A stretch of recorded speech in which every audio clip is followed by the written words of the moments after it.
Paradoxe des vacances bulgares, ce très révisionniste concours de Miss Plage où les deux États allemands sont représentés sans incident diplomatique.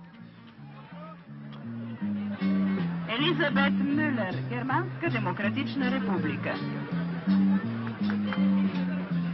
Model numer 19, Elizabeth Müller, Germanska Demokratična Republika. Kandidatin Nummer 18, Brigitte Kruschny, Deutsche Bundesrepublik. Fräulein Elisabeth Müller, République démocratique, et sa cousine, Fräulein Brigitte Bürchi, République fédérale, deux symboles politico-anatomiques au milieu des touristes de l'Est et de l'Ouest. Première surprise donc ici, les familles partagées se retrouvent en dépit du mur et des barbelés sur le sable du dernier rivage européen.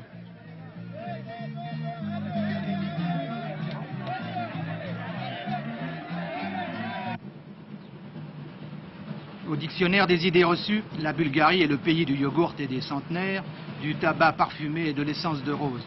C'est aussi, aux portes d'Istanbul, le dernier tronçon d'Orient Express.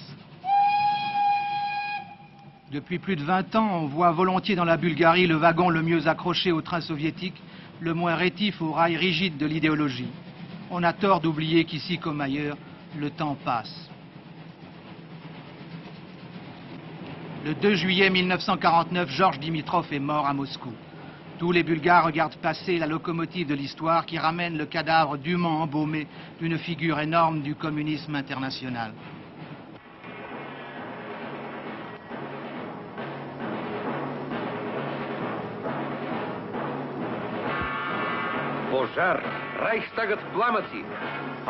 En 1933, Hitler accuse les communistes de l'incendie du Reichstag. Il confie à Göring l'orchestration d'un procès à grand spectacle. Événement mondial.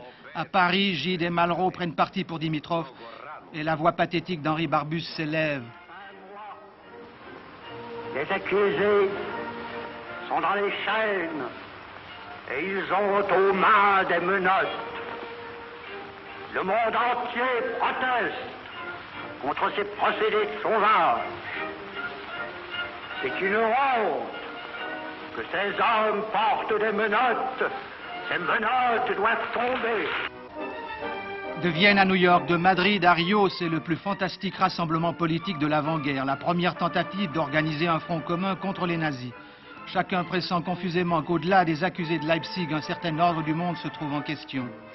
L'émotion est si grande, les preuves rassemblées sont si minces qu'Hitler ajourne le procès.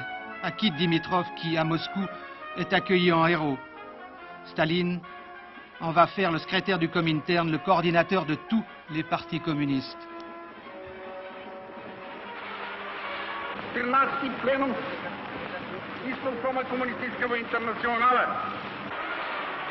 Pendant ce temps, tsar des Bulgares, le roi Boris, un Saxe-Cobourg-Gotha, s'aligne sur l'Allemagne.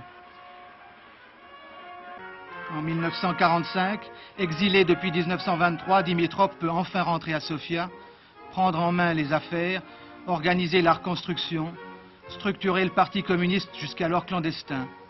On fait en lui le père de la nation, objet de culte comme le veut l'époque. C'est d'abord un homme de grande énergie et d'intelligence déliée. C'est aussi un vieillard qui a usé la lutte révolutionnaire.